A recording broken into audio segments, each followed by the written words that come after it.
¿Qué tal? ¿Cómo están? Nuevo día en Enclave Majorera. Empezamos hoy con esos nuevos avances que siempre son una muy buena noticia en la unidad de oncología radioterápica aquí en Fuerteventura. Recuerden que era hasta hace apenas 8 meses una de las mayores demandas de los ciudadanos aquí en la isla. Ahora por fin es una realidad y estos son los datos por el momento. La nueva unidad de oncología radioterápica de Fuerteventura ha atendido a 132 personas en el tratamiento contra el cáncer. Así lo ha confirmado el consejero de Sanidad del Gobierno de Canarias en el Pleno del Parlamento, Blas Trujillo. Más de un centenar de pacientes desde que se pusiera en marcha este servicio el pasado mes de junio y que, cabe recordar, había sido una demanda histórica en el área de salud. La unidad ha atendido 1.897 consultas en estos 8 meses, 1.597 procesos de revisión de imágenes y 1.878 sesiones de tratamiento. La radioterapia es parte del tratamiento multidisciplinar del cáncer, utilizándose hasta en el 70% de los pacientes que lo padecen. Además, esta técnica evita que los majoreros tengan que trasladarse al Hospital Dr. Negrín de Gran Canaria. Bueno, ya lo escuchaba, uno de los grandes avances sin duda durante esta última legislatura, por lo menos en materia sanitaria, que hoy vamos a analizar sobre esta mesa.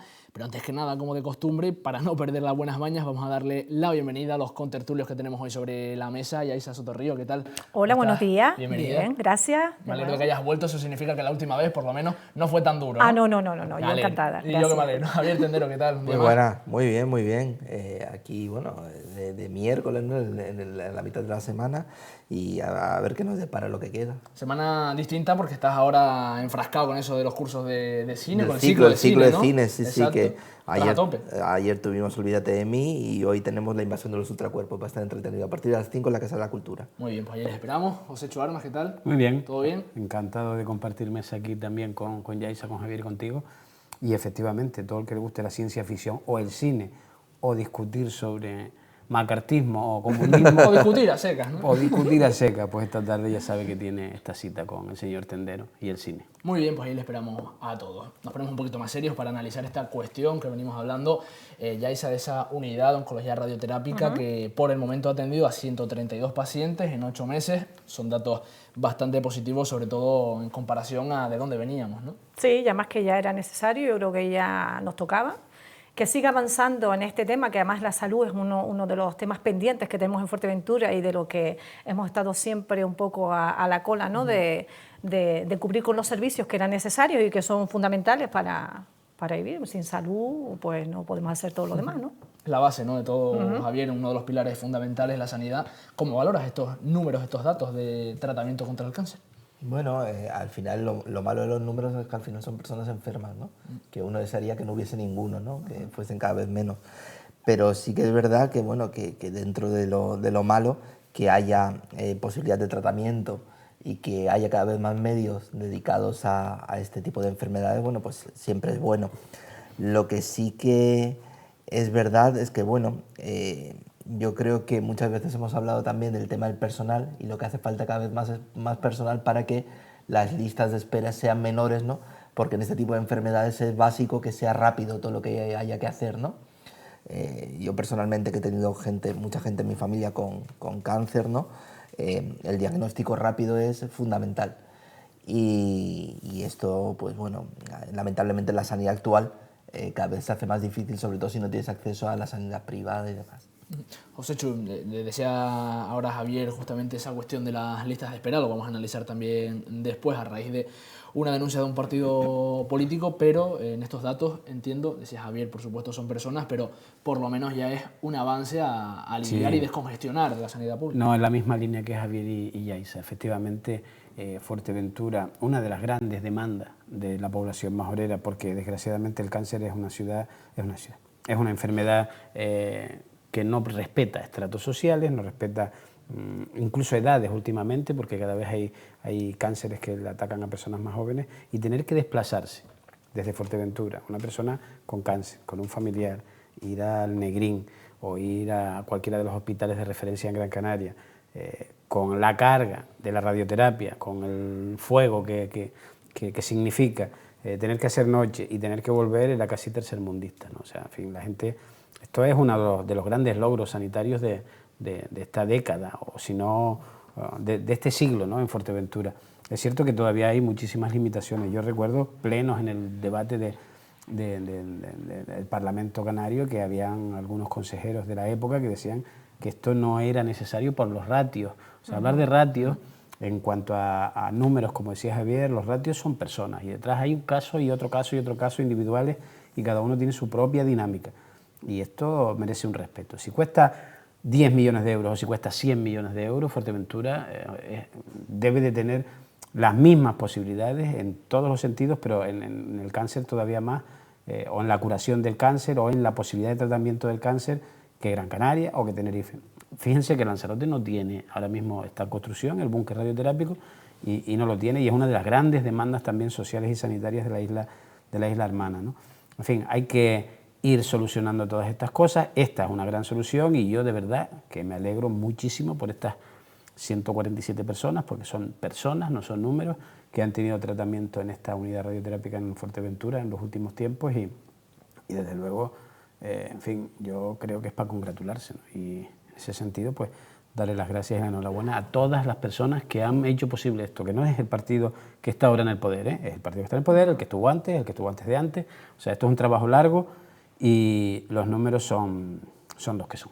Y un logro también de los recursos públicos al final, ¿no? Que cuando muchas veces hablamos de, bueno, dónde van destinados esos fondos de impuestos y demás, no hay que olvidarse que precisamente una de las cuestiones prioritarias para un sistema de bienestar robusto es la sanidad, ¿no? Sí, sí, para mí es fundamental y que sigamos en esa línea, o sea, que esto no sea como ya hemos cumplido, ¿no? Sino que hay que seguir pues, evolucionando y que además hay que tener en cuenta que vivimos en una isla que, aunque no lo tengamos consciente, estamos un poco aislados. Entonces, tener que trasladarse sin tener la posibilidad de coger un coche y ir en media hora, no, porque tienes que tener un vuelo, contar con el que haya vuelo, llegar, que tengas donde quedarte. O sea, que hablamos de que hay después un montón de cosas que no colaboran a la hora de vivir en una isla, ¿no? Y que hay que tener en cuenta eso, que si viviéramos en un territorio, que estuviéramos unidos y tengas otras opciones para poder moverte es mucho más fácil, pero en islas la movilidad se complica, ¿no? Sí. Difícil. Hay un concepto también ahora, un modelo, digamos, de sociedad que me parece interesante, y a colación de lo que comentabas, Yaisa, de tener cerca ciertos servicios, que es el modelo de la ciudad de los 15 minutos, de poder tener a 15 minutos andando o en bicicleta, por ejemplo, sin tener que recurrir a movilidad urbana o particular, pues tener distintos servicios como la sanidad, ¿no? Ojalá tuviéramos la isla de los 15 minutos, ¿no? En fin, aquí hay muchos problemas. Si claro. tú tienes un problema de este tipo en Morrojable, pues los 15 minutos se te hacen hora y media, ¿no? En cualquiera de los andando casos. ni te cuento, como dices. No, claro, Cristian, son 15 ya minutos es andando. Andando ni una te cuento. penitencia.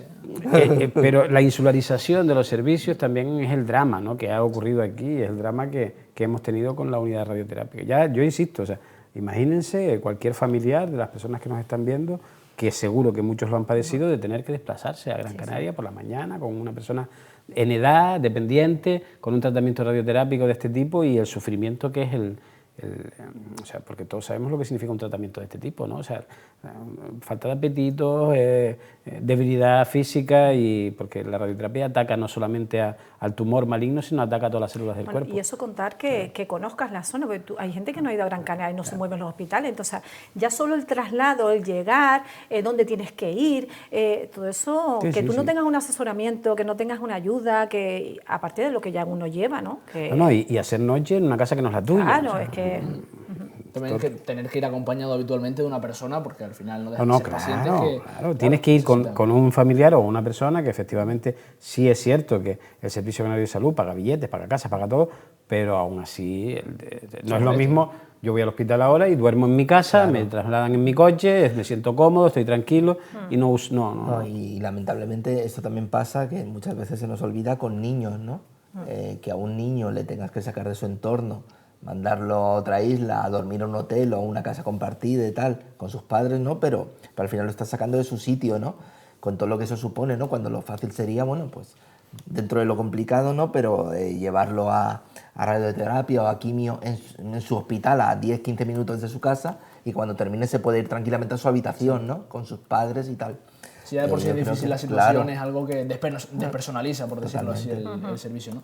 Bueno, seguimos profundizando en la cuestión sanitaria porque esta semana precisamente Coalición Canaria se hacía eco de una denuncia que, bueno, pues ha sido también bastante repetida por distintos partidos políticos, y es la de pues, mejorar la atención tanto a nivel de listas de espera como de personal sanitario y de especialistas médicos aquí en Fuerteventura. Coalición Canaria ha vuelto a denunciar el déficit de especialistas médicos en Fuerteventura. La formación nacionalista ha comentado que esta carencia deteriora gravemente la atención a los pacientes. El diputado Mario Cabrera ha comentado el caso del neurólogo y el microbiólogo que se han ido a La Palma con las mismas condiciones debido, dice, al trato y estabilidad que se les ofrece en la isla Majorera. Dicen desde el partido que hay en el departamento de neurología falta de plazas sin cubrir y un solo especialista para cubrir las guardias. Cabrera también hizo hincapié en la ausencia del foniatra que venía desde Gran Canaria pero que lleva sin pasar consulta en Fuerteventura desde el mes de octubre. Bueno, una situación, como veían, que ya se está enquistando y lo llevan comentando varios partidos políticos. José Chu, no sé qué opinión te merece. Varios partidos y varias generaciones de políticos. Totalmente. Estamos bien hablando desde que Franco era corneta, vamos, en fin. Esto es un problema endémico de Fuerteventura, pero no solo el sanitario, sino a todos los niveles. Es muy complicado encontrar vivienda, es muy complicado hacer una vida relativamente, bueno, en relación un poco a los salarios que reciben los médicos, que en Gran Canaria o en Tenerife o en cualquier otra capital de provincia del Estado español es más barato vivir que en Fuerteventura, sí, que es caro. Y entonces, pues por los desplazamientos de los especialistas se piensa muy mucho a dónde van y toman decisiones en función a eso. ¿Qué habría que hacer con este asunto? Yo entiendo que hay que primar a la gente que va a destinos que considera que no son todos los vistosos, ¿no? Porque aquí, pues, el refrán majorero por autonomacia, ¿no? Que aquí se llega llorando, pero uno también se va llorando. Y eso, pero hay que llegar, y para llegar llorando hay un problema, ¿no? Y esto le ocurre a muchos médicos y a muchos especialistas. Este caballo de batalla lo tienen casi todos los partidos previos a elecciones, luego gobiernan y les pasa lo mismo, y les vuelve a pasar lo mismo, y vuelve a pasar lo mismo, y vuelve a pasar lo mismo. Entiendo las críticas de coalición porque son lícitas en esta época del año, y es más, debería estar siempre en el candelero esta situación para que alguien le ponga coto al tema, pero ya Coalición sufrió la propia campaña de desprestigio en cuanto a la sanidad en las anteriores elecciones, ¿no? En fin, todo esto es un debate político que arrastra a la sanidad, pero nadie le pone el cascabel al gato. De hecho, a mí me encanta que Mario Cabrera se acuerde de los sanitarios cuando están en la oposición. Les viene bien estar en la oposición, ¿no? Porque así se acuerdan del problema sanitario de Fuerteventura, del que no se acuerdan cuando gobiernan durante más de 30 años, ¿no? Y de aquellos lodos, bueno, aquellas lluvias, algo así, ¿no? No me acuerdo.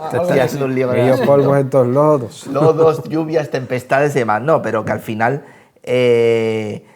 todo esto, bueno, pues estamos en época electoral, como dice José Chu, pero es un problema que debería ser común a todos y no dedicarse ahora a decir, es que falta el foniatra, es que falta los... Oye, pues mira, esto al final no es un problema únicamente de la sanidad, sino, como dice José Chu, un problema de vivienda, un problema de infraestructuras, un problema de ofertarle cosas interesantes al profesional que se quiere venir aquí, que a lo mejor otros sitios sí que se los ofrecen, ¿no? El otro día hablábamos del parque tecnológico, ¿no?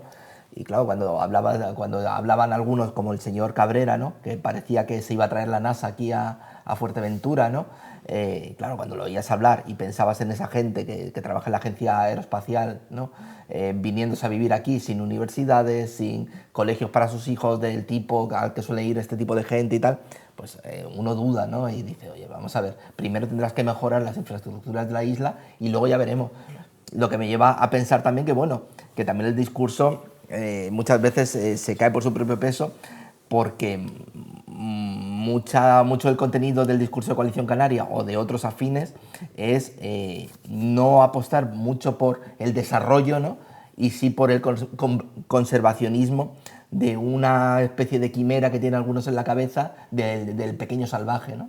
Entonces, bueno, pues ahí andamos. Al final es curioso, Yaisa, porque uno de los casos que pone sobre la mesa Mario Cabrera es el de unos médicos que, con las mismas condiciones, deciden irse a La Palma a ejercer allí la profesión, que ni siquiera estamos hablando de Es decir, por supuesto La Palma con todas las ventajas que ofrece, también Fuerteventura las ofrece, pero no es una isla capitalina frente a una isla no capitalina. Es decir, son propuestas las mismas a nivel de condiciones en dos islas no capitalinas. ¿Por qué un profesional sanitario puede preferir La Palma antes que Fuerteventura? Bueno, también es el clima, es que influye también muchas cosas. Yo creo que también la imagen, ¿no? Es una isla verde, hay personas que le atraen más los montes, el bosque, lo verde, y otras personas que quieren más, pues es verdad que Fuerteventura tiene su parte, para mí, positiva, porque como no tenemos muchas cosas que nos distraen, tienes que centrarte mucho en uno mismo, ¿no? Y trabajar la parte personal, y eso cuesta. Encontrarte contigo y no hay ruido, no ver nada, no hay mucha distracción. Eso es un ejercicio que no todo el mundo lo trabaja y puede, o sea, le puede. O sea, hay gente que se pone nerviosa, esa tranquilidad que presumimos. Por eso mandaron una muna aquí, ¿no? Para que se mirase dentro a ver si el pobre hombre. A ver, yo Javier que siempre dispara para donde dispara, el jodido. Dispara para todos sitios. No, para todos no, está disparando siempre para el mismo sitio. Yo entiendo que efectivamente las críticas políticas sobre la sanidad son necesarias, sí. Son necesarias, porque la punta de lanza de la sociedad civil son los políticos que representan a los ciudadanos. Yo sí sé, sí. O sea, Coalición Canaria ya criticaba al anterior gobierno de Canarias de Fernando Clavijo de las deficiencias en cuanto a sanidad, y habían consejeros, hubo un consejero del Partido Socialista al principio de la legislatura de Clavijo que llevaba precisamente la sanidad, ¿no? Aquí hay una especie de paternalismo desde algunas islas capitalinas que siempre han visto en las ratios el sentido, ¿no?, de las infraestructuras. ¿Qué ocurría entre Lanzarote y Fuerteventura? Lanzarote y Fuerteventura ahora mismo pues, pueden tener, pues no sé, el 47% del PIB de la provincia, y no está legitimada a pedir el 47% de las infraestructuras. Casi no llega ni al 10%, ¿no? El resto del 90% están en Gran Canaria, autoridad portuaria, hospitales, etc. La población entre estas dos islas, pues también, no sé si estaremos rondando ya las 300.000 personas, ¿no? Que pues de la provincia, pues también, no sé si un tercio o algo así. El número de turistas, porque también hay que pensar que la sanidad de Fuerteventura la usan los turistas que están aquí. Aquí viven 130.000 o 140.000 personas, pero hay siempre otras 140.000 más. Estamos hablando de 300.000 personas continuamente en Fuerteventura. El ratio debería valorarse en función también a este asunto, ¿no? Esto deberían de verlo en el Ministerio de Sanidad o en la Consejería de Sanidad. Esta isla tiene una presión demográfica bastante fuerte, y la otra, la hermana, también. Y esta infraestructura era necesaria, pero como otras, ¿no? Que hay que primar, en cuanto a lo que estamos hablando ahora, no hablando del búnker radiológico, que hay que primar en relación. ¿Por qué se van a La Palma? Pues porque La Palma es más barata la vivienda, o sea, es que es de cajón. O sea, si yo tengo que pagar 1.200 euros por vivir en una casa familiar para 3, 4 personas, porque vienes con tus hijos y demás, en La Palma pago 500. Entonces, pues bueno, te llevas un tercio casi del sueldo. La gente se piensa mucho su economía doméstica, en fin, y eso hay que solucionarlo. Porque no vamos a estar toda la vida pendiente de que un médico pueda o no y decida o no venir aquí, y tengas una plaza de un foniatra o de un cardiólogo perpetuamente vacía porque no puede hacer vida aquí, ¿no? Alguien tiene que ponerle solución, y hay que poner soluciones imaginativas, y eso hay que demandarlo al Gobierno de Canarias. Algo hay que hacer. Vivir de esta forma no. Y sobre todo, Javier, me vas a perdonar, pero protestar es lo más... por lo menos la protesta, ¿no? La posibilidad de la protesta. Pues yo, en este caso, yo aconsejaría a todos los partidos que protestasen, pero que a una, ¿no? Fuera del tema electoral. Con coherencia, ¿no? Entiendo. Y ahí hay un asunto importante, lo que decía José Chu, el tema de la vivienda y tal, pero luego está la otra parte, ¿no? Quiero decir, muchas veces hablamos del turismo de calidad y con servicios de calidad y demás, o más que de calidad, que ya tiene calidad nuestro turismo, ¿no? Pero para otro tipo de público, otro tipo de cliente, ¿no?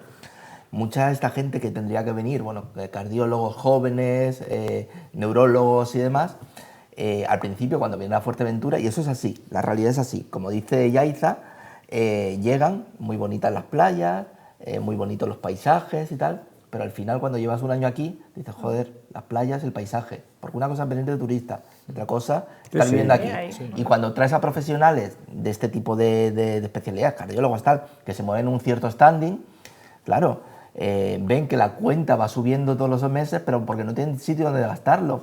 Quiero decir, no tienen actividades que realizar, tenemos un cine en toda la isla, teatro, bueno, pues lo que se va ofreciendo y tal. Quiero decir que al final, actividades de ocio da justita para este tipo de público.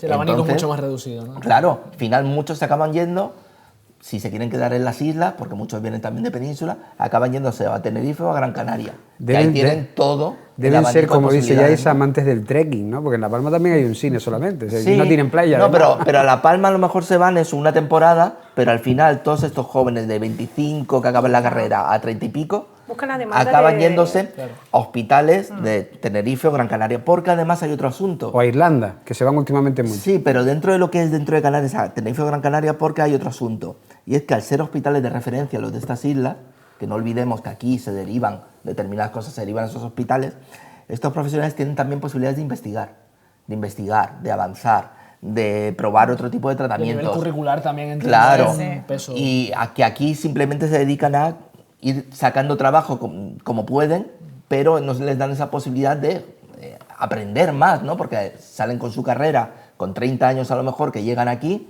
y dicen, ostras, no me voy a... Y muchas veces además que ellos te lo dicen, ¿no? Yo he llegado aquí y me dicen, no, eso déjalo, vamos a mandarlo para Las Palmas, aquí déjalo. Entonces, claro, a profesionales de este tipo dicen, oiga, no, porque además son carreras vocacionales, ¿no? Entonces...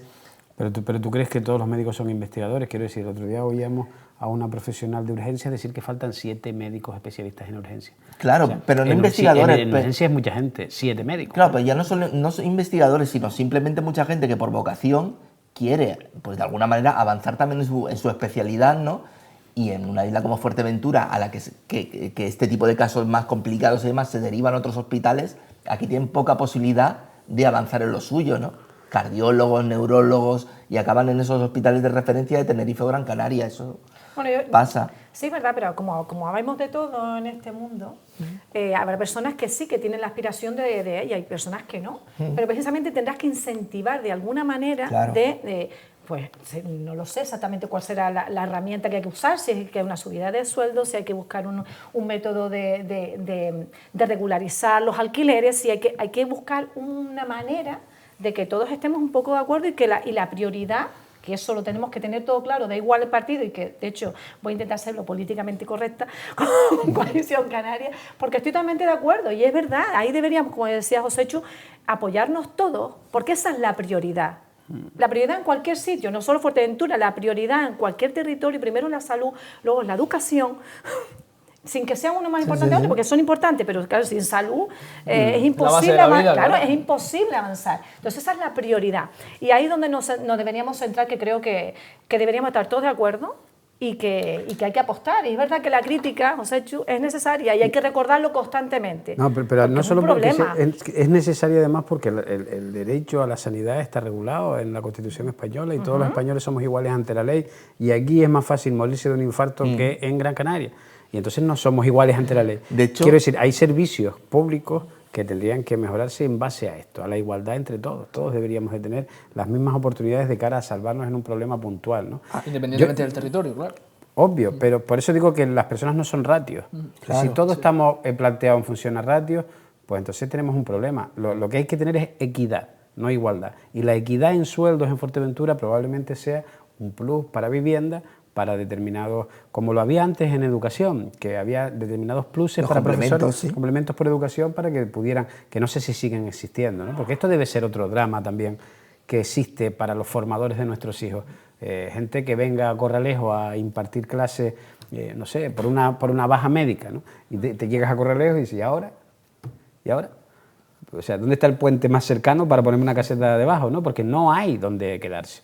Y luego, aparte de que no hay donde quedarse, si consigues una habitación, pues vete a pagarla, ¿no? Y a lo mejor estás 15 días o 20 días o un mes haciendo una sustitución y no te renta, te cuesta dinero venir a trabajar a Fuerteventura. Y si te cuesta dinero, ¿quién va a venir? Entonces, estamos sufriendo un desgaste en los servicios básicos a los ciudadanos en Fuerteventura, no en otros lugares de nuestra comunidad, que hay que solucionarlo.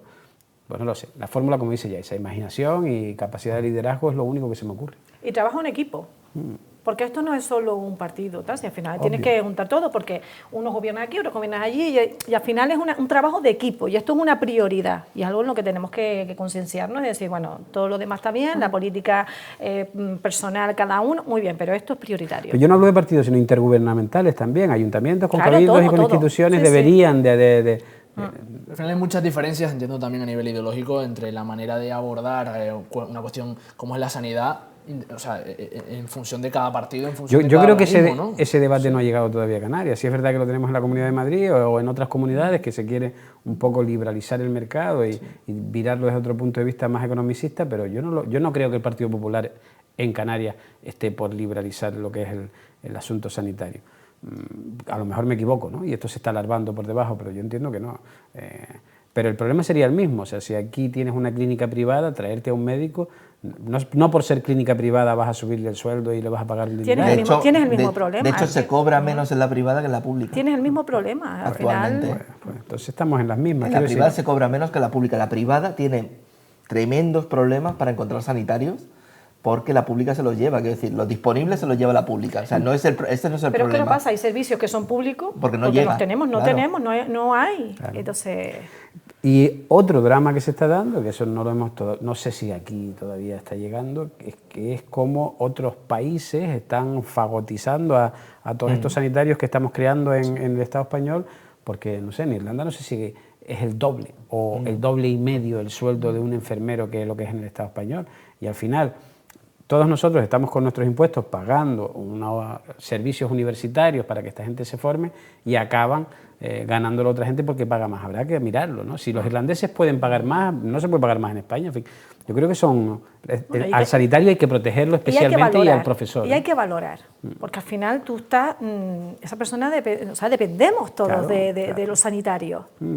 Dependemos porque tienen habilidades y porque tienen una formación y porque es la salud y no lo valoramos, ¿eh? Entonces, al final, que tú les pagues un sueldito como cobras a cualquier otro trabajo, que no deja de ser importante, cualquier otro trabajo, pero estamos hablando de que no valoramos al personal sanitario como se debiera. Y no lo valoramos hasta el punto de que ya veíamos que no sé cuántas agresiones, 15 o 16 agresiones durante el año pasado a médicos de usuarios, además, que están pensando que están hablando con todos los respetos, con otro tipo de profesional al que pueden vilipendiarlo, ¿no? en el ejercicio del trabajo. Yo creo, por lo menos yo, desde que era un niño, pues al médico lo tenías en un altar, ¿no? Es una reverencia, el médico era una palabra mayor, ¿no? Sí, el profesor, el médico, claro. Y todo ese tipo de argumentarios se pierden, ¿no? Mi madre me lo decía siempre, decía, este médico que después te regalan un cabrito, te regalan un burrito. De pequeño el médico era siempre don, ¿no? Don Miguel, en mi caso era el señor que venía allí a mirar allí con la... Yo me acuerdo siempre de la cosa esta que te ponen en la lengua, el palito, ¿no? Para mirarte de madera, el sabor es el palito de madera que te ponía Don Miguel, ¿no? Bueno, el médico era un don y el profesor era un don, pero ya en mi generación empezó a perder el don. Y el don se está perdiendo incluso ya en los médicos, ¿no? O sea, efectivamente perder ese rango de solemnidad es lo que está haciendo, creo yo también, que no se considera a esta gente como los grandes profesionales que son, ¿no? Sí, no deja de ser curioso que al final parecía que la pandemia, mucha gente decía que la pandemia nos iba a hacer mejores personas y todos salíamos al balcón o a la ventana a aplaudir a los sanitarios y luego los números de agresiones siguen multiplicándose exponencialmente. Bueno, seguimos analizando la actualidad diaria, pero también abrimos una pequeña ventana a una cuestión que hay que seguir analizando, evidentemente, que no deja de ser actualidad, por mucho que nos pese, y es la cuestión de las denuncias por agresiones sexuales y violencia sexual que se están produciendo en los últimos tiempos en Canarias. Estos son los datos, al igual que hablábamos también de la sanidad, no son solo números, también son personas y casos particulares. Máxima preocupación por la cantidad de casos de violencia sexual a menores. Hace 10 días en Gran Canaria una joven de 16 años denunciaba haber sido víctima de una agresión sexual en el Carnaval de Maspalomas. Pero no es solo un caso, las violaciones se han disparado hasta en un 83,5% en Canarias, según datos del Ministerio del Interior, en tan solo un año. 167 agresiones de este tipo fueron contabilizadas en 2022 frente a las 91 de 2021. Se trata de un aumento preocupante que mantiene alerta a las autoridades y que obliga a pedir mayor concienciación y educación.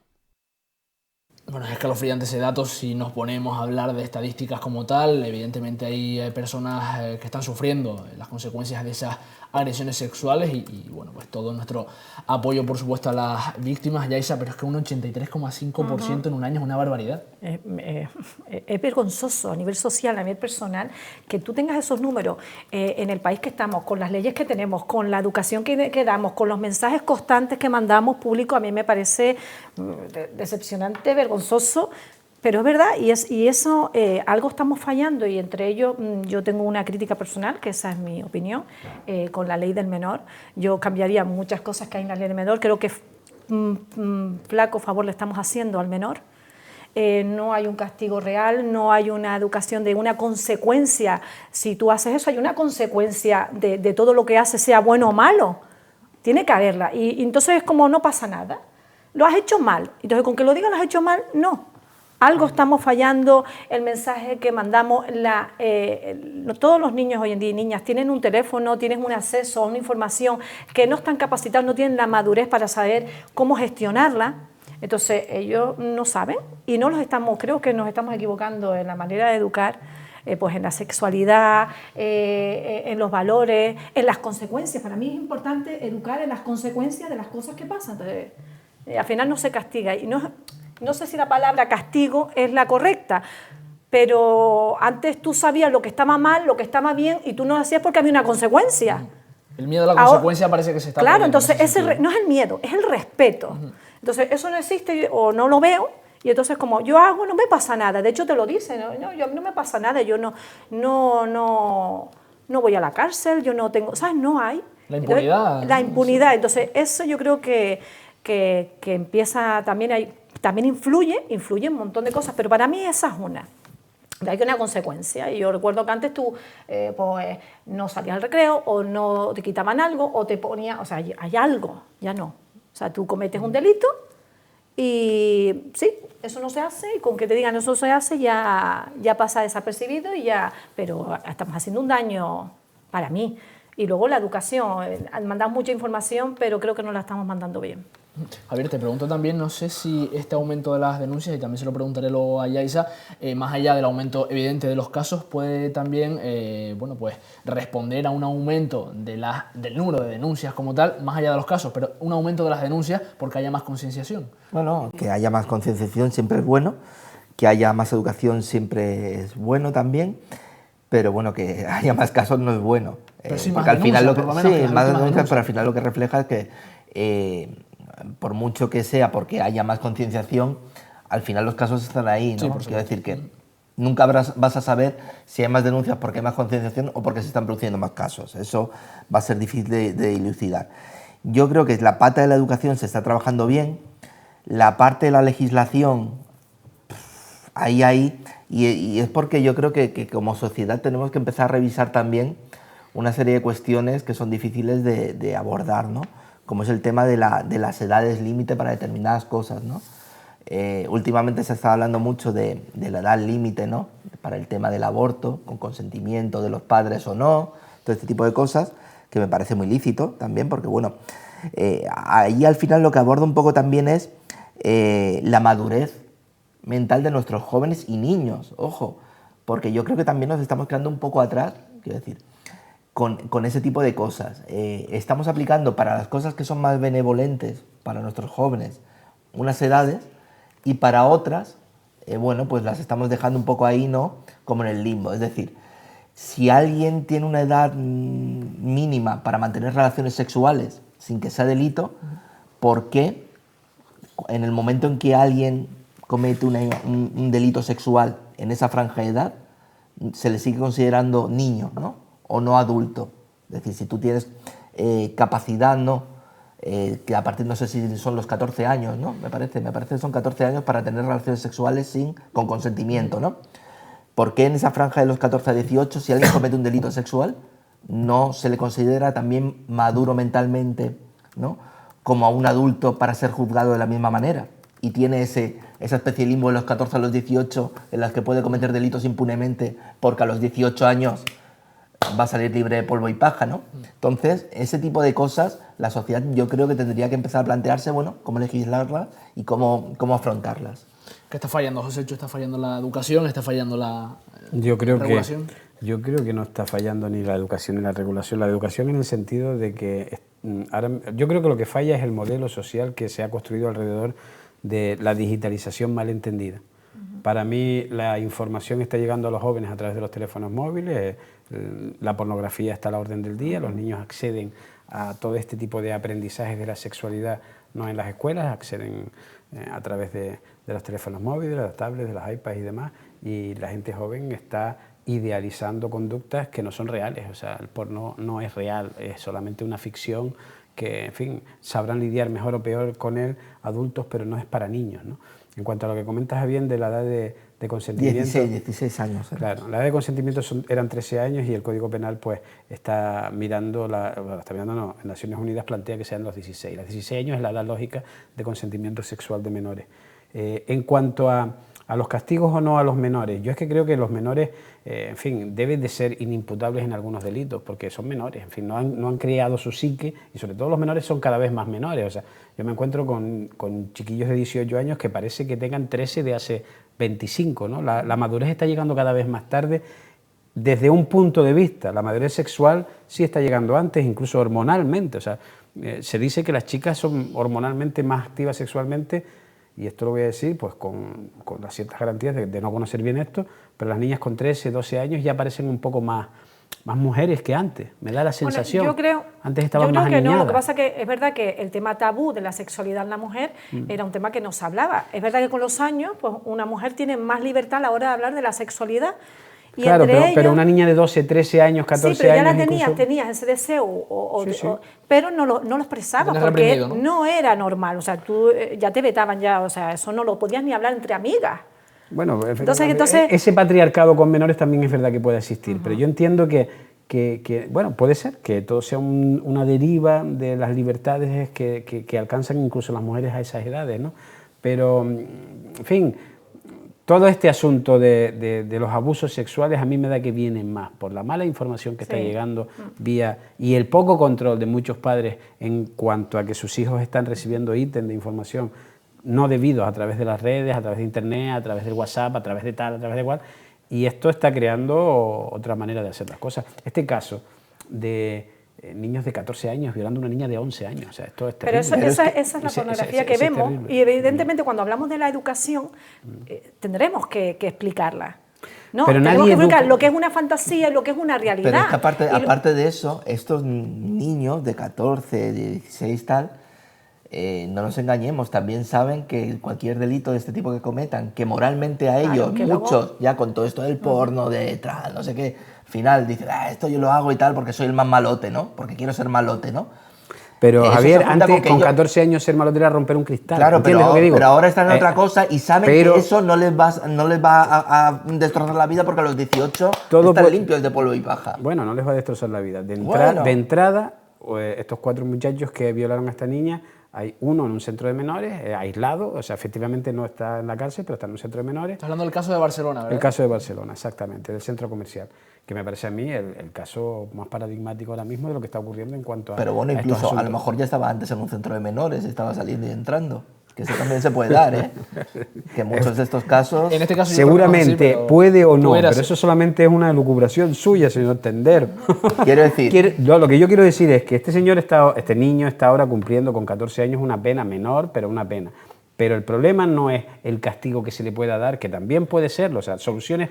Yo creo que hay una consecuencia, pero hay una educación que hay que dar. O sea, una base. Sobre todo, y hay que ver el problema real. ¿El problema dónde surge? El problema surge en la falta de diferenciación entre lo que está bien y está mal. Porque un niño con 14 años no es un delincuente potencial. Un niño de 14 años puede ser orientado a delinquir o no, pero no es un agresor sexual por nacimiento. Es solo educación. Pero entenderemos que no es lógico que si alguien comete una violación con 16 años... esté... Con 14. O con 14, bueno, con 14, pero con 16 también. Es decir, si alguien con 16 comete una violación... Con 16 años probablemente vayas a la cárcel. No, 2, 3 añitos en un centro de menores y tal, y a la calle. Y si la cometes con 18, te tiras 14 años en la cárcel. No es normal, quiero decir, porque al final este tipo de sujetos saben de qué va el asunto. Y dicen, no, ahora como soy menor, puede cometer una serie de delitos ¿Pero tú que crees no que va a hacen ese pasar nada. planteamiento o directamente ni se plantean las consecuencias? No, que va a tener? claro que se las plantean. A día de hoy todo el mundo... Toda la prevención de delitos de este tipo puede ir en dos vías. Una, obviamente, es por el castigo, está claro, y esto es la manera estadounidense, china o japonesa, sobre todo, porque los japoneses son muy duros en todos estos ilícitos penales, no solamente niños, sino también mayores. Los japoneses no mandan a la gente a la cárcel a rehabilitarse, mandan a castigo, puro y duro, y las cárceles japonesas son para verlas. Pero en España, cuando alguien entra en la cárcel y en la sociedad occidental del contexto europeo de la socialdemocracia, es para rehabilitarse. Entonces, un niño de 14 años que vaya a encontrar un castigo per se, o sea, lo que tiene que encontrar es rehabilitación. Un niño de 14 años rehabilitado en un centro penitenciario con personas mayores, yo entiendo que no. Yo creo que está bien donde está. Ahora, el problema se arregla de otra manera. Es en la raíz donde se arregla. No se arregla en el castigo de una persona, ni de 10, ni de 60, ni de 2000 violadores. Se arregla en ver por qué un niño de 14 años es capaz de reproducir ese tipo de comportamientos, porque no deja de ser un niño. O sea, 14 años es la niñez Sí, absoluta. pero tampoco podemos negar que la sociedad no va a ser culpable de toda la gente mala, porque hay gente mala. O sea, no podemos creer en la bonomía del ser humano porque sí. No, sí. Decir, vamos a ver, un niño de 14 años no es culpable. Cuando no es un caso aislado, cuando son muchos, estamos hablando que tenemos un problema social. Obvio, la sociedad... Hay que buscar la solución al problema social, no al problema de ese niño. Claro, por ejemplo, es que la sociedad, no diremos que la sociedad es culpable de la corrupción política, por ejemplo. Sí. No, hombre, o sea, si uno corrupto, obvio. puede ir, no, la culpa es de la sociedad. Yo es que soy muy bueno y la sociedad me ha hecho así. No digo que tú digas que yo la soy sociedad es y la vida me ha hecho así. Tenemos Eso una parte ya... de responsabilidad, porque tú luego tienes la opción de saber qué puedes hacer desde tu parcela, que es lo que yo siempre comentaba y que lo comentaba la otra vez, ¿no? Entonces, ¿qué puedo hacer yo de mi parcela? ¿Qué puedo aportar yo como sociedad? Sí, ¿no? pero al final, pues ahí está, pues quiero decir, estamos dando una coartada siempre como sociedad. No es que nosotros, bueno, tenemos la culpa también de que tú hayas cometido un delito. No, perdona, usted es un sinvergüenza, la culpa como concepto judío-cristiano de autofustigarse, o sea, culpa como culpa, no puedes plantear aquí, es la responsabilidad que tiene la sociedad, en este caso canaria, de que hayan delincuentes, la tiene, porque somos parte de eso. Entonces hay que votar o no a gente en función de... Porque desgraciadamente ahora vamos a ir todos a votar. ¿Y a quién vamos a votar? ¿Vamos a mirar en quién es más o menos digno en relación a... No, vamos a votar en función de otras afinidades, amigos, primos. Y eso no es estar votando en consecuencia. Eso no es una sociedad sana. Y la sociedad española no es sana en ese sentido. O sea, nosotros si podemos no pagar unos impuestos, no los pagamos. Y si podemos esquivar por aquí, esquivamos por aquí, esquivamos por ahí. O sea, y eso es lo que tienen, digamos, acceso a otra escala, ¿no? Sí, claro. Pero eso se reproduce, ese vicio se reproduce en el político y en el resto hasta que como sociedad seamos mucho más sanos. En Noruega, un político no hace estas cosas porque la sociedad es mucho más sana. Y en Suecia pasa igual. La sociedad española es sana, y nadie le echa la culpa. Guapo. Votó al más guapo en las últimas elecciones. Bueno, ese es tu criterio. Eso es subjetivo, ¿no? Ese es tu criterio, Feijóo tiene su puntito también, según lo mires. Las últimas elecciones fueron Pedro Sánchez Rajoy, ahí ya. Bueno, pero No, sí, era casado, hay gustos para todos. Pedro Sánchez casado, la última. Es verdad, Estaba casado más fue el competido, último. pero... Hay quien prefiere la mirada de Ayuso y hay quien ve por supuesto, mejor que a Yolanda Díaz como una señora más Ayuso elegante. pone algunas fotos que... Ayuso está como una maraca. Con perdón a todos los votantes del PP en Madrid. Pero son sus maracas. Sí, eso sí. No son las de Magín. No, por ahora no. Bueno, vamos a hacer hincapié también en una situación que, bueno, todos estarán notando seguramente, es la cuestión climática, la situación de extremo calor que está haciendo estos días. Ya está empezando, digamos, esa ola de calor, por llamarlo de alguna manera, que en cualquier caso es absolutamente anómala para estos últimos días del mes de marzo. La EMET ha activado el aviso amarillo por altas temperaturas para este miércoles en Fuerteventura. Las previsiones apuntan a que la situación meteorológica será altamente calurosa para la época del año. Hoy ya se han marcado temperaturas elevadas desde primera hora de la mañana con entre 31 y 35 grados en las horas centrales. Algunos expertos meteorológicos consideran bastante probable que se establezcan nuevos récords de temperaturas en las islas para un mes de marzo. Pocos precedentes existen en los últimos 60 años, habría que remontarse a finales del mes de marzo de 1951. Pero al calor habrá que sumarle estos días el polvo en suspensión. La calima volverá a ser acto de presencia en cantidades relativamente elevadas y que las autoridades piden tomar todas las precauciones posibles. Bueno, pues ya lo han escuchado y seguramente no les hacía falta escucharlo porque poniendo un pie en la calle hasta ahora que son las 11 menos cuarto de la mañana, hace bastante calor, no solamente a las 11 menos cuarto, esta mañana también yo creo que todos los que nos despertamos temprano, madrugamos para ir a trabajar, lo notábamos, el calor que hacía hoy no era normal, Yaiza. En fin. Bueno, mira, empezamos la tertulia hoy hablando de Fuerteventura, de sus pros y sus contras. Pues la isla tiene sus beneficios, ¿no? Estamos rodeados de agua, así que nos tocará botarnos a la marea. Bueno, eso sí, viéndolo así, la verdad que nos sí. Nos tocará botarnos a la marea, o sea que en ese aspecto, pues bueno, llegará unos días que de calor y es verdad que... Pero también estamos acostumbrados a estos cambios y nada, tendremos que, pues eso, la salud, pues habrá que beber agua, no estar a la solajera. Gorritas, no hacer deporte. Sí, horarios de mucho calor, no salir a la calle a poder ser. O sea, hay que tener también la parte de precaución de uno y cuidarse, que eso es importante, además recordarlo. Y eso, una cremita, si van a estar expuestos al sol, cuidarse. Y bueno, y precisamente aprovechar porque estamos en un sitio público y podemos exponerlo y recordarlo. No viene mal. No viene mal. Claro que sí, las autoridades también hacen mucho hincapié en eso, José Chu, que está pasando con el tiempo, porque tú ayer me decías, bueno, es que esto es Fuerteventura, aquí estamos acostumbrados, pero es que esto no es normal. No recuerdo haber hecho ese comentario, me está usted Nada, fagocitando el pensamiento. Lo dije yo. Compañeros, la hemeroteca. Obviamente me estoy acostumbrando. A ver, Fuerteventura hace calor, efectivamente estamos donde estamos y básicamente es frente a uno de los desiertos más grandes del planeta, ¿no? Y efectivamente, y cada vez se nota más. Las temperaturas aquí se suavizan siempre gracias al vientito que nos da el alisio de norte, que empezará a llegar pues a eso de mayo, junio, y los veranos los tenemos más aliviados, pero en esta época del año hay menos viento y si entran olas de calor, pues se nota bastante más. El viento es del este, es la masa africana que parece que late, ¿no? Es como un corazón que ¡bum!, se desplaza y se contrae en función de los vientos que vengan del océano.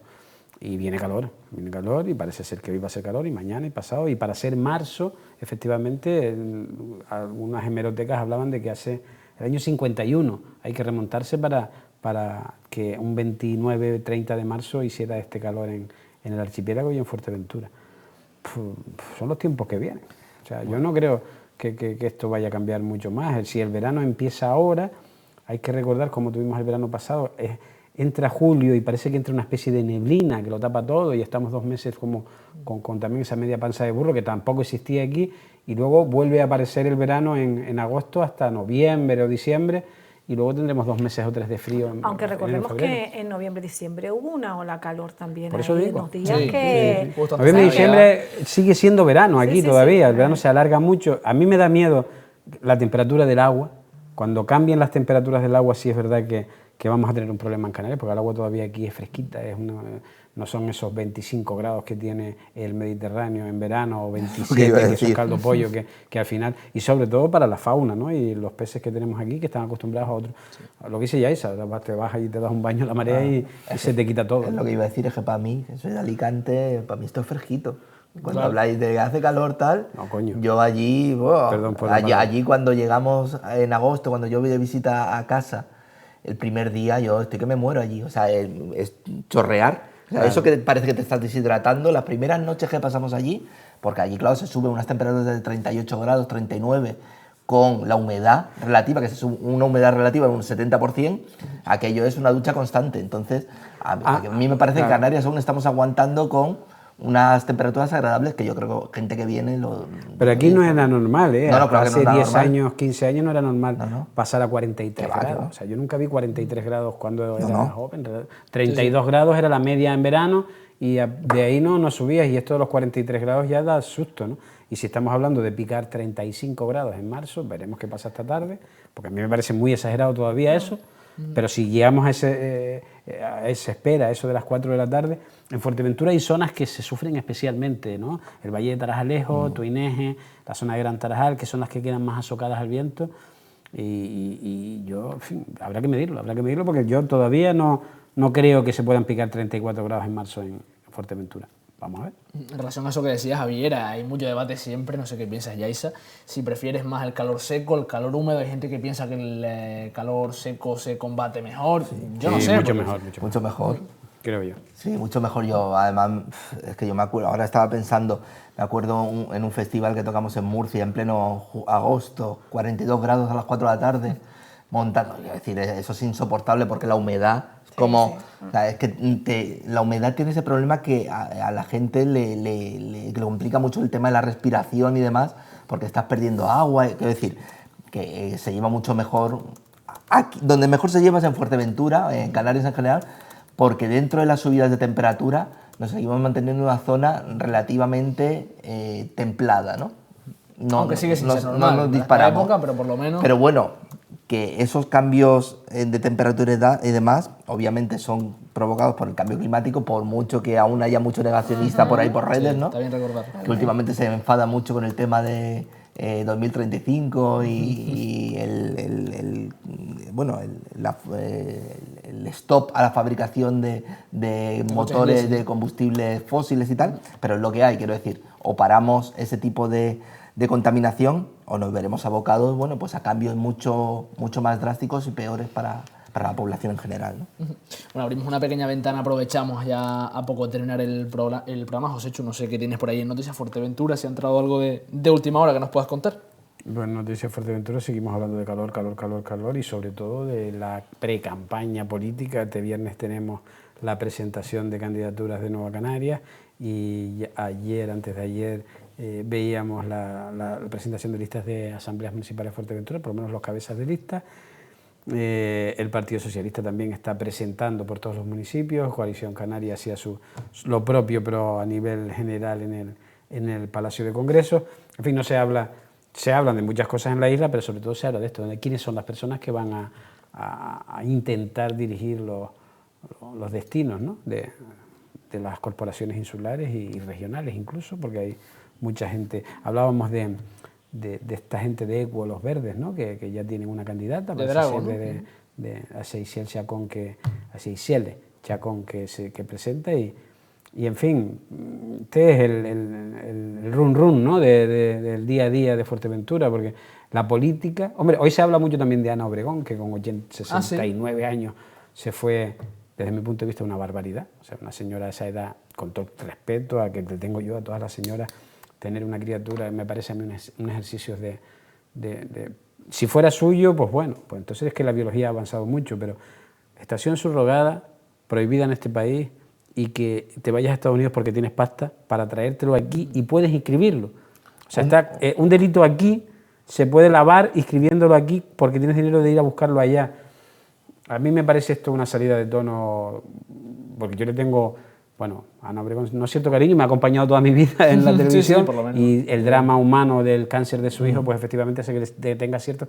Pero esta circunstancia no me parece lógica ni correcta ni debería de permitirse en este país. Es curioso porque muchas veces parece que depende del dinero que uno tenga y del poder adquisitivo. El otro día escuchaba una noticia, al son de lo que decía Joséchu. En las puertas de un hospital, creo recordar que en Andalucía, detenían a una madre que había dado a luz y que pretendía vender a su hijo inscribiéndolo de manera fraudulenta. Me parece terrible porque, bueno, si precisamente este tipo de cosas en este país son delito a día de hoy, ¿no? Quiero decir, al final, por mucho que haya habido un intercambio de dinero o de consentimientos, o sí o no, o tal, o que sea legal, perfectamente legal allí, pero me parece que al final, moralmente, hay una madre que ha tenido un bebé, ¿no? Y que de pronto veas una señora, mientras que la madre está en el hospital, a una señora saliendo, además que le sacaron en silla de ruedas, como con el bebé. Quiero decir, me parece una cosa así como que en mi cabeza moralmente no me cabe, porque pienso en esa señora que está ahí en el hospital, que acaba de tener un bebé, sin su bebé, con una señora llevando, no sé, una cosa muy loca. ¿Cómo lo ves, Yaisa? Yo me cojo de los pelos. Muy loca. Me cojo de los pelos Una porque es cosa muy verdad loca. que seguimos con ese contrabando de seres humanos, ¿no? Hay circunstancias muchísimas en nuestra sociedad en las que tú puedes ayudar de otra manera, ¿no? No necesariamente tienes que tener un vientre de alquiler o utilizar el cuerpo de una mujer para tener un hijo porque se te antoja un hijo, o sea, porque al final, ¿por qué pasan estas cosas? Porque hay demanda, porque no llegamos a concienciarnos realmente de trabajar nuestras carencias, ¿sabes? Porque eso al final es un trabajo personal, emocional, de dónde están mis limitaciones, qué puedo, qué no puedo, sino yo puedo y como yo puedo, ya sea económicamente o me lo puedo permitir porque la ley me deja, pero a nivel personal, a nivel interno hay que trabajar esa parte, ¿no? Una carencia que la tapas con algo. No, y en ese tapas con algo colaboramos a que haya una demanda, por tanto, existen mujeres y personas que hacen ese contrabando para generar una... ¿sabes? No, y después En Estados Unidos es legal, no se considera delito Sí, ni es no, contrabando. Pero no en algunos conozco, estados, pero ¿no? tú imagínate que, claro, yo si en un momento de mi vida Pero ella estoy no podía ser, ¿no? vulnerable, Claro, no tengo que comer, claro. no tengo que, y tú digo que tengo que alimentar a otros hijos. Tú buscas alternativas, sabes que eso es una demanda y tú dices, pues lo hago. Luego también el tratamiento personal que pueda tener esa persona, porque tener un hijo no es tengo No, y me olvido y, psico- ya no pasa nada. psicológicamente en algún momento, quiero decir. No creo yo, vamos, no creo Y que lo- sea tan fácil. Y luego hay que recordar gestionarlo. otra cosa, que muchas veces se nos olvida, que también hay muchos niños que no tienen padres y que... No, yo creo que esa es la línea que decía ya. Claro, Hay otras esa es la personas línea que que se digo podría yo. puedes adoptar. adoptar. Claro, que o puedes acoger, colaborar, ¿no? o Incluso puedes acoger, colaborar, claro. porque al final es dar cariño. Sí. Y dar cariño es más simple, no necesitas tener algo tuyo. No, no, claro. Porque la O gente sea, parece porque que esa necesita propiedad eso, ¿no? es Exacto. mío, ¿sabes? Y además lo compro, o sea, ya eso me parece. Pero en este caso yo veo otra variable más, y además a mí no me gustaría ofender a nadie, pero esta persona tiene 69 años. O sea, cuando esta criatura tenga 10, ella tendrá 79 años. Y es verdad que la vida se alarga y que podemos vivir hasta, pues no sé, la esperanza de vida en España para las mujeres no sé si son 86, 87 años. Hipotéticamente, Claro. quiero decir, que no te pase Sí, nada. pero pon la media, no Claro. quiero decir, porque a lo mejor puede vivir 115, pero pon una media. La edad creo que está en 87 años, pero es que, o sea, esta mujer es una adolescente cuando esta señora tenga 80 años y ya está con ese... Yo creo que es un egoísmo elevado a la enésima potencia, no es solamente ser egoísta por tener una criatura por vientre subrogado, que también puede serlo, pero sí es verdad. Pero yo lo que voy es que esto es la ilegalidad manifiesta. Si es ilegal en el Estado español y es legal allá y tienes las perras para ir a buscarlo y lo que te dejen después justificar su paternidad aquí, no es lógico. Es decir, O sea, no podría ser, no debería ser. Y yo voy más allá, es decir, esto nos llevaría al caso de que en los sitios en los que es legal casarse con menores, que alguien viniese, se casase con un menor en otro país y viniese aquí y quisiese seguir manteniendo el matrimonio, ¿no? Y eso Es está, decir, que eso ojito. Y yo entiendo que, como dice Yaisa, no soy un experto en leyes y tampoco me voy a mojar, pero yo entiendo que cualquier afgano que venga aquí con su esposa de 16 años es su esposa de 16 años y de 15. Y papeles mediante, efectivamente,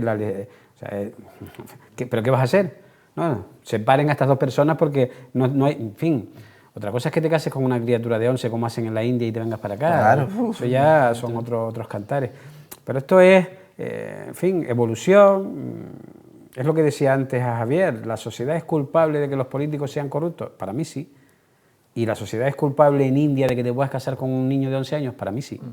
Es la sociedad la que permite que ocurran estas cosas. Y es la evolución la que hace que estas cosas no ocurran. Bueno, pues ahí queda esa reflexión. Al final la connivencia, ¿no? En cualquier caso de la sociedad con este tipo de delitos, de conductas deplorables. Nosotros nos quedamos sin tiempo, pero Javier, muchas gracias por estar con gracias a nosotros vosotros. hoy. Yaisa, muchísimas gracias. A ustedes, Cuando y quieras, pues encantada. está muy bien. Gracias. Y antes de irnos, antes de despedir a este señor que tengo justo aquí al lado, él no tenía ni pajorera idea de lo que yo le iba a decir, pero, Ya te vale. y no sé si se va a enfadar, pero bueno, la verdad es que me da un poco igual. Este señor hoy, bueno, pues es su último día en unas semanas porque va a ser papá. Al final, cuando la vida se abre paso, es lo más importante en el mundo, es lo más importante para un padre. Y a pesar de todas las discusiones que las hemos tenido y muchas más de las que ustedes ven en cámara, al final, pues bueno, darte la enhorabuena, por supuesto, y que aquí te esperamos con los brazos abiertos. Se te echará de menos por lo menos un poquito hasta que llegue. Espero que Y me por llegue aquí un poco de estaremos. menos, sí. Yo, en fin, gracias, pues tampoco lo esperaba, efectivamente. Las cosas cambian casi siempre para bien. Y voy a hacer caso de Yaisa, voy a hacer ejercicios de introspección. Ahí está, ahí está. Estar en una línea interiorista, que para eso vivo en Fuerteventura también.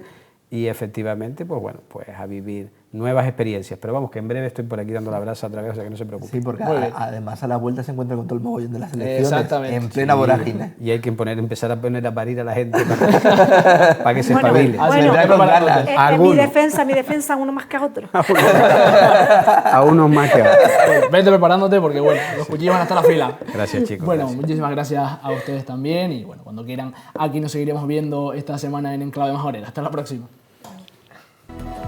Maricón.